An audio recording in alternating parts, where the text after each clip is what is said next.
안녕하세요. 필리핀 어학연수와 관련돼서 두 번째 영상을 만들게 되었습니다.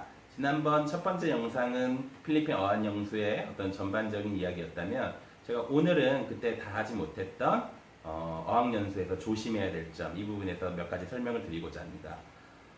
조심해야 될 점이라는 게 굉장히 진부한 요소예요. 그러다 보니까 놓치는 부분들이 있거든요. 그래서 제가 그런 부분을 다시 상기시켜주는 의미로 몇 가지 지적하고 넘어가도록 하겠습니다. 크게는 세 가지로 말씀드릴 수 있을 것 같아요. 사람 문제, 돈 문제, 그 다음에 규칙과 관련된 문제인데요. 먼저 사람과 관련된 문제를 말씀드려 볼게요. 처음 만나게 되는 이제 외국인은 아마 룸메이트가 될 거예요. 근데 이제 어학원들이 서로 다른 나라에서 온 룸메이트를 배정을 해줄 거예요. 그 취지는 이제 한국어를 가능하면 사용하지 않고 다른 나라의 문화도 어떤 경험해 보라는 취지인 것 같은데, 실질적으로 사람들 보면은 그 룸메이트 간의 어떤 트러블이 많이 생기더라고요. 그 가장 큰 문제는 언어가 잘 안 통하기 때문이거든요. 학년부 초반에는 다들 영어가 좋지 않죠. 그러다 보니까 기본적인 의사소통도 어렵고, 그러다 보니까 어떤 서로 간의 갈등들이 많이 생기는 경우를 봤습니다. 저는 그래서 선택할 수만 있다면 룸메이트는 오히려 한국인끼리 같이 보내는 게 훨씬 더 좋다고 생각합니다. 그게 불필요한 어떤 문제를 줄이고 공부에 집중할 수 있는 좋은 방법이 될 수 있을 것 같습니다.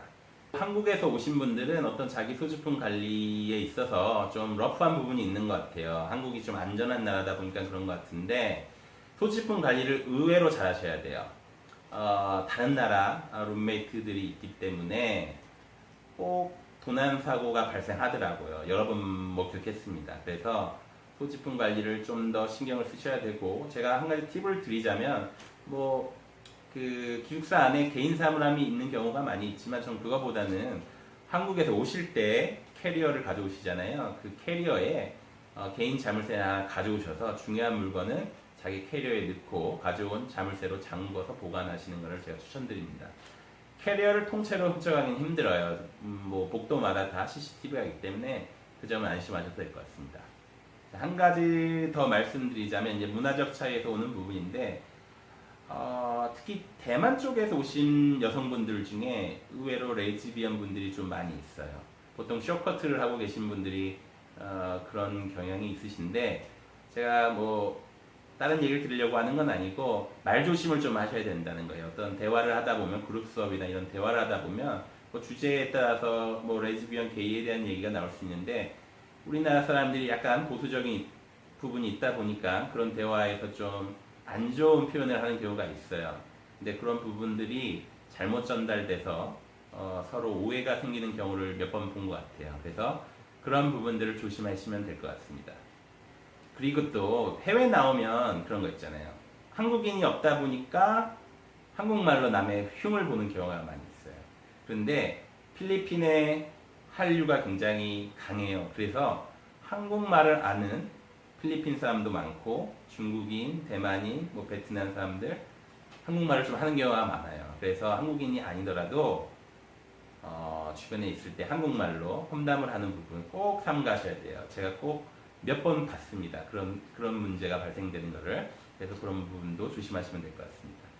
이번에는 돈과 관련된 얘기를 해볼게요. 다 뭐 사람과 얽힌 얘기긴 하지만, 시간이 흐르다 보면은 이제 친해지는 사람들이 생기게 마련인데요. 평상시에 돈을 잘 쓰는 친구들이 있어요. 뭐 베트남에서 왔거나 중국에서 온 친구들이 그런 경향이 있는데, 그렇게 막 돈을 잘 쓰고 넉넉한 것을 표현하지만 어느 날 돈을 빌려달라는 친구들이 꼭 있어요, 보면. 그런데 뭐 큰 돈도 아니에요. 뭐 몇천 페소, 뭐 2천 페소, 우리나라 치면 한 2만 원, 4만 원 정도 되겠죠. 당연히 빌려주게 돼요, 친해지다 보면. 저 친구가 이 돈을 갖고 뭐 도망갈까? 이런 생각이 드는 거죠. 나중에 보면 그 사람은 나한테만 돈을 빌리는 게 아니라 여기저기 다 돈을 빌리고 다닌 그런 케이스를 많이 봤어요. 그리고 다 뭐 국적이 다르고 정해진 날짜 이후엔 다 떠나거든요. 그 어느 날 떠나고 없는 경우가 많아요. 뭐 2만 원, 4만 원, 뭐 큰 돈이면 큰 돈이고 작은 돈이면 작은 돈이지만, 그런 친구들이 한 뭐 10명, 20명 이런 경우도 많고, 그러다 보면 돈을 떠나서 기분이 나쁘고 공부에 집중을 못하는 경우가 있기 때문에 저는 개인적으로 돈 거래는 크건 작건 하지 않는 것을 꼭 당부드립니다. 이번도 돈과 관련된 내용인데요. 저는 개인적으로 어학연수 하면서 여행을 한 번도 간 적은 없어요. 친구들끼리 간 적은 없는데, 분명히 이제 젊은 친구들은 먼저 온 친구들이나 뭐 같이 온 동기들하고 이제 뭐 보홀섬이나 이런 막탄섬이나 이제 주말을 통해 여행을 가게 되겠죠. 그러다 보면 누군가 한 명이 이제 대표로 호텔을 예약하고 뭐 리조트를 예약하고 또 뭐 액티비티 관련된 부분들을 예약을 하겠죠. 그리고 일괄적으로 돈을 거둘 거예요. 그런데 그런 말들이 많이 나와요. 누가 돈을 실제 내야 될 돈보다 훨씬 많이 걷어가지고 차익을 남겼다. 뭐 어떤 말씀인지 대충 아시겠죠? 호텔이 만약에 뭐 10명 묵는데 100만 원이었다면 뭐 150만 원이라고 하고 이렇게 뭐 돈을 남기는 나쁜 친구들이 꼭 있습니다. 그래서 뭐 여행을 가시겠다라면 그런 부분 꼭 신경 쓰셔서 금액을 잘 확인해 보시고 기분 서로 나빠지는 일이 없도록 신경 쓰시면 될 것 같습니다. 세 번째 이제 규칙에 대한 얘기를 해볼게요. 규칙은 자기 자신과의 규칙과 학교의 어떤 룰에 대한 부분이 있는데요. 우선 자기 자신과의 규칙 얘기해 볼게요. 출발하기 전에 모두가 다 어떤 자기만의 규칙을 갖고 갈 거예요. 그 부분을 깨지 않기 위해서 꼭 열심히 노력하셨으면 좋겠어요. 저 같은 경우에는 수업을 빼먹지 않기, 그 다음에 뭐 사람들하고 어울려서 여행 다니지 않기, 그 다음에 마음속으로는 선생님들하고 너무 친해지지 않기, 이렇게 세 가지 규칙을 정했거든요.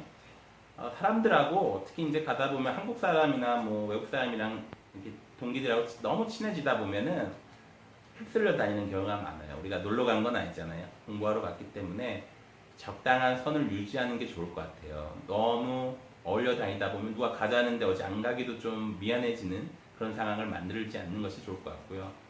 수업은 절대 빼먹지 마세요. 한 번 빼먹는 게 쉽지, 한 번 빼먹기 시작하면 그런 친구들은 심심할 때마다 빼먹더라고요.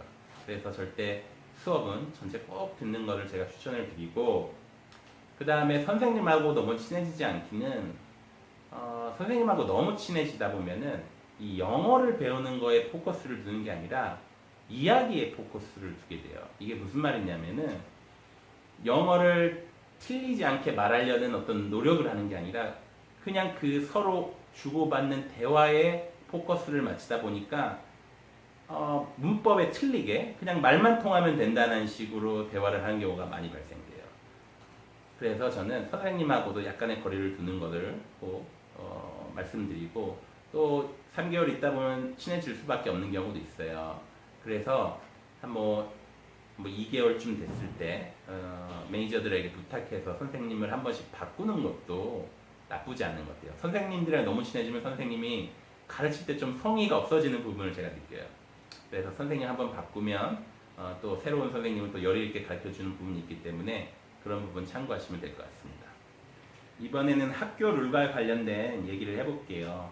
학교 룰은 학교마다 다르겠죠. 그래서 제가 일반화할 수는 없지만 뭐 다 룰이 있을 거예요.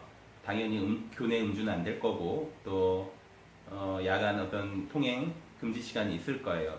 근데 우리가 한국에서는 그런 룰을 엄격하게 안 지킬 거라고 생각하지만 대부분의 학교들이 룰을 매우 엄격히 지키고 있어요.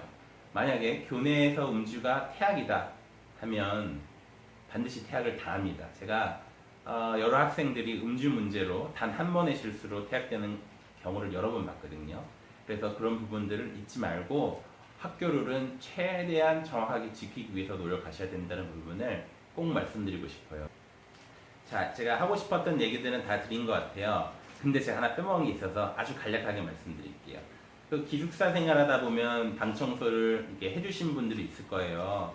근데 전 정말로 개인적으로 필리핀 사람들은 좀 친절하고 무섭지 않아요. 그런데 가끔 여자분들 얘기 들어보면은 화장품 같은 거를 청소하시는 분들이 좀 바르신다고, 좀 줄어드는 것 같다고 그러더라고요. 그래서 너무 고가의 화장품이나 옷 같은 것들은 아예 안 가져가시는 게 좋을 것 같아요. 그 부분 하나 더 말씀드리겠습니다. 자, 어쨌든 오늘 제가 필리핀 어학연수를 하시면서 조심해야 될 부분들을 몇 가지 말씀드렸는데요. 좀 다 아시는 얘기 같고 당연한 소리 같은데요. 그럼에도 꼭 항상 문제가 되는 부분들이었어요. 잊지 마시고 머리에 담으셨다가 좀 더 좋은 어학연수가 되는데 제가 도움이 될 수 있었으면 좋겠습니다. 다음에 또 조언 드릴 부분이 있으면 제가 영상 남기도록 하고요. 질문 있으시면 언제든지 코멘트로 남겨주십시오. 감사합니다.